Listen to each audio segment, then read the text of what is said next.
Serikali ya awamu ya 8 inayoongozwa na Mheshimiwa Dr. Hussein Ali Mwinyi, Rais wa Zanzibar na Mwenyekiti wa Baraza la Mapinduzi, inaendelea kuweka mazingira bora ya uwekezaji kwa kuboresha miundombinu ya usafirishaji, bandari, matumizi ya tehama, nishati ya umeme, barabara na sera zinazowezesha sekta binafsi ikiwemo sekta ya biashara kufanya kazi kwa ufanisi zaidi.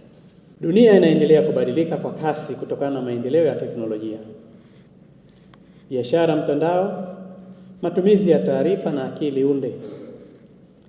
Mabadiliko haya yanabadilisha namna mataifa yanavyozalisha, kufanya biashara, kuvutia uwekezaji na kushindana katika uchumi wa dunia. Katika mazingira haya, taifa linalochelewa kufanya mageuzi ya kidijitali hupungua uwezo wake wa kushindana.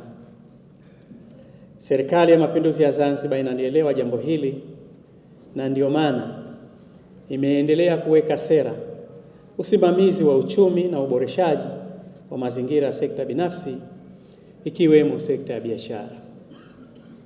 Hatua hii imeanza kuleta matunda, ambapo leo tunashuhudia maendeleo ya sekta binafsi nchini, ikiwemo uzinduzi huu wa mfumo wa Zanzibar Chamber Portal ambao utakuwa msaada mkubwa katika kuwakuza wafanyabiashara na kukuza biashara.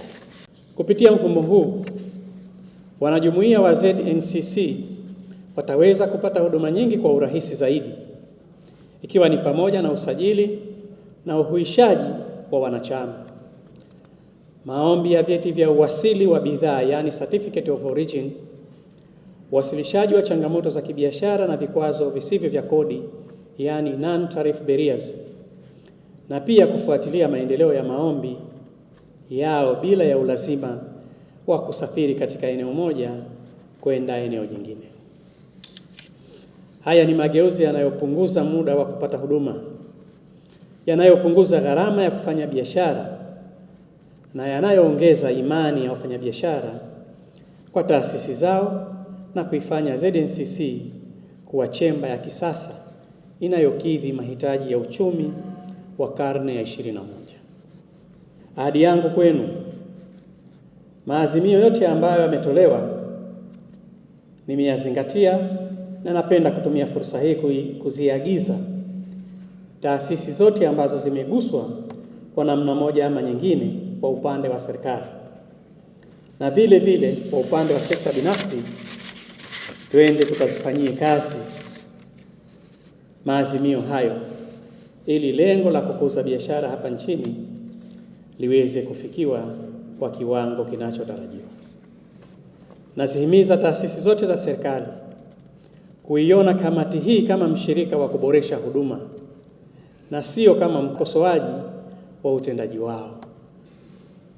Vile vile nawahimiza wafanyabiashara kutumia njia rasmi za kuwasilisha changamoto zao kupitia mfumo wa ZCP, kamati ya kitaifa ya kushughulikia vikwazo visivyo vya kodi, na pia kupitia majukwaa ya mazungumzo ya serikali na sekta binafsi.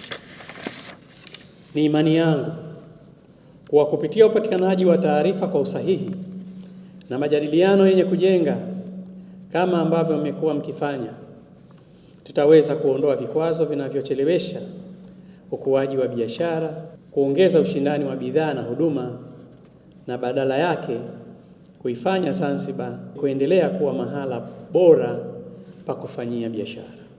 Nahitimisha hotuba yangu kwa kutoa wito kwa wawekezaji wa ndani na nje ya nchi kuja kuwekeza Zanzibar katika sekta mbalimbali ikiwemo sekta ya biashara na uwekezaji.